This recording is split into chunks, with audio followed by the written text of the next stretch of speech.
सभी को राधे राधे। श्रीमद् भागवत की इस यात्रा में मेरे साथ चलने के लिए आप सभी का बहुत बहुत धन्यवाद। श्रीमद् भागवत गीता के प्रथम श्लोक में धृतराष्ट्र द्वारा पूछे गए प्रश्नों के उत्तर देते हुए संजय क्या कहते हैं, आइए दृष्टि डालते हैं। संजय उवाच दृष्ट्वा तु पाण्डवानीकं व्यूढं दुर्योधनस्तदा आचार्यमुपसंगम्य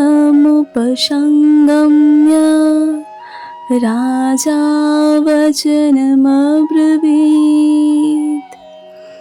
अर्थात संजय ने कहा, हे राजन, जब दुर्योधन ने पांडवों की सेना को सुव्यवस्थित रूप से अर्थात मिलिट्री आर्मी की अरेंजमेंट देखकर वो आश्चर्य रह गया, तब वह अपने आचार्य द्रोणाचार्य के पास गया।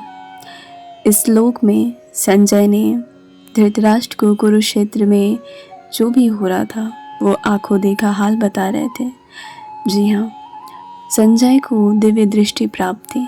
कुरुक्षेत्र पर आंखों देखा हाल धृतराष्ट्र को बता रहे थे। इस श्लोक में व्यूढ़म शब्द महत्वपूर्ण है, जिसका अर्थ होता है सुव्यवस्थित अर्थात अरेंजमेंट। जब दुर्योधन ने देखा कि पांडवों की सेना अच्छी तरह से संगठित और युद्ध के लिए तैयार है, तो वह चिंतित हो गया। उसे यह एहसास हुआ कि पांडवों ने बहुत अच्छी युद्ध नीति बनाई है और उनकी सेना हल्की नहीं है।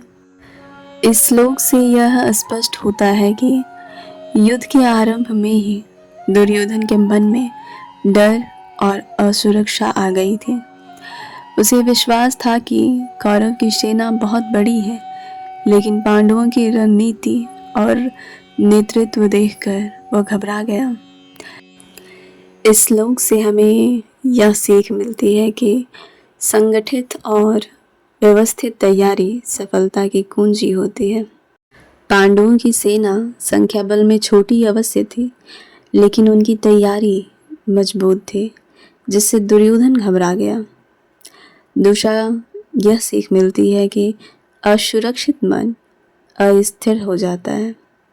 दुर्योधन का डर दिखता है कि जब व्यक्ति अपने कर्मों से हीन हो जाता है तो भय और चिंता उसे घेर लेती है। इस श्लोक का इशारा अरेंजमेंट और मार्गदर्शन का महत्व को भी दर्शाता है। दुर्योधन को युद्ध के आरंभ में ही अपने गुरु के पास जाना पड़ा, क्योंकि उसे अपनी सेना और अपनी रणनीति पर भरोसा नहीं था। इससे पता चलता है कि एक सशक्त नेता को आत्मविश्वास और स्पष्ट सोच की आवश्यकता होती है। यह श्लोक केवल दुर्योधन के मन की स्थिति को दर्शाने के लिए नहीं है, बल्कि हमें यह भी सिखाता है कि व्यक्ति की मानसिकता, आत्मविश्वास और अनुशासन उसकी सफलता में अहम भूमिका निभाते हैं। जो व्यक्ति अपने कर्मों और सिद्धांतों पर दृढ़ रहता है, वही वास्तव में सफल होता है। इस प्रकार यह श्लोक केवल युद्ध का वर्णन नहीं करता, बल्कि जीवन का एक सत्य को भी प्रकट करता है। और इसी के साथ पहले अध्याय का दूसरा श्लोक समाप्त होता है। हरे कृष्णा हरे कृष्णा हरे कृष्णा।